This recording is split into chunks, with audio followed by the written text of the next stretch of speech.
Why is this of such concern to you, Dan? If my faith doesn't pick your pocket or break your bone, as Thomas Jefferson said, Yeah.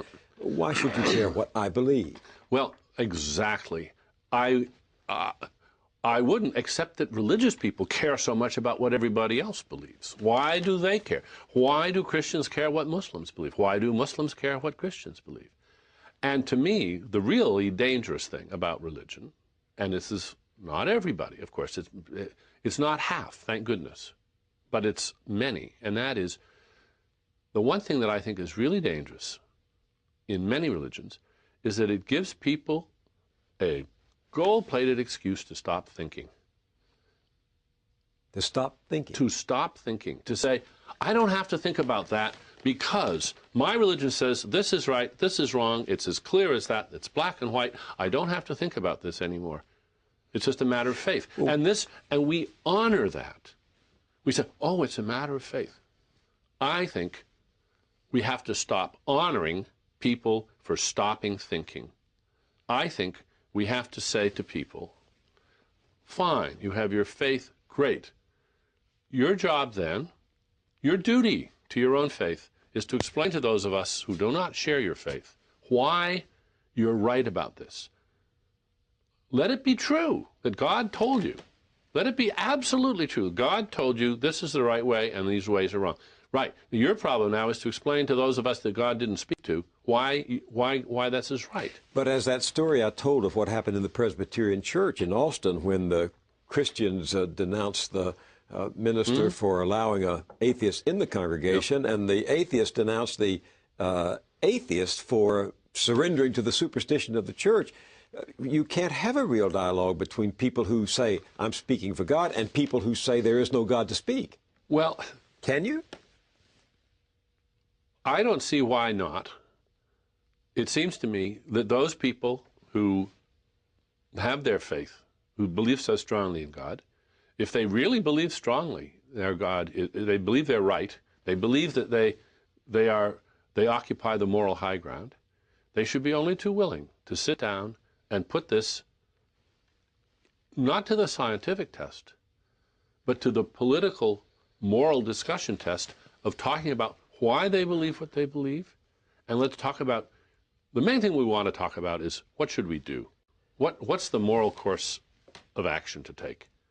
And if that is to be a reasonable discussion, we have to take a few cards off the table. Such as? The faith card. We have to take the faith card off the table. What do you mean take the faith card off the table? I mean, if one is a man of faith, one can't take the gene out. Well, you know, Lucille says you're wrong. You know who Lucille is? She's a friend of mine. She's always right. I can't play that card in an argument. It's just rude of me to say, you know, Lucille says you're wrong. You say, well, who's Lucille? I say, well, friend of mine, always right.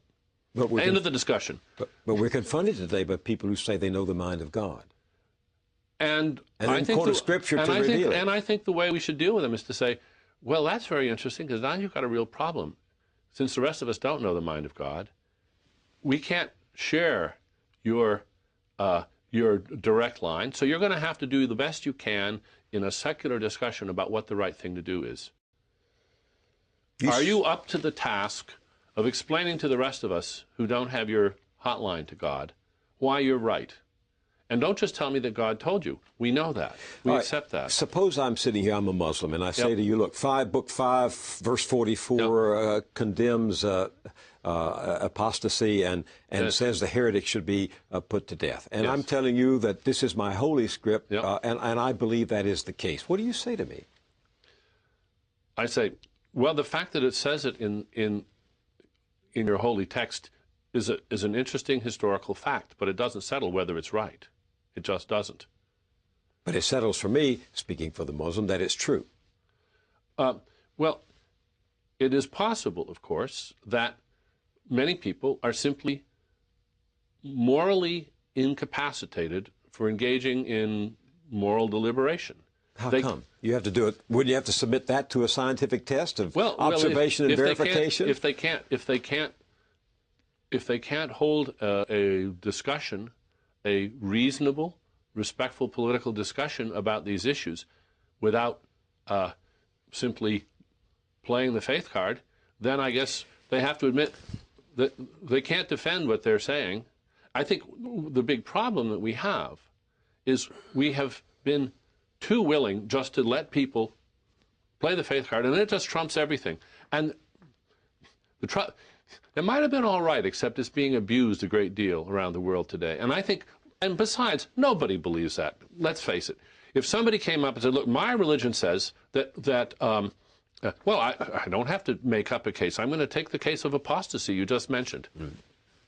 There are clerics in Islam right now who say, death for apostasy, that's our religion, and we should do it. And I think everybody in the world should stand up and say, don't be ridiculous. Don't be silly. That is barbaric. It is simply beyond the pale. It doesn't matter what your tradition is. This is not a tradition that should be honored. Yeah, the church wants it. The Catholic Church once put heretics to the state. Absolutely right, and they've learned better, haven't they? They have learned. And I think we should not be afraid to say to the Muslim world, come on, wake up. We made this mistake in the past too, we Christians, but we're not making it anymore. We Jews, that certainly Christians and Jews certainly made that mistake in the past.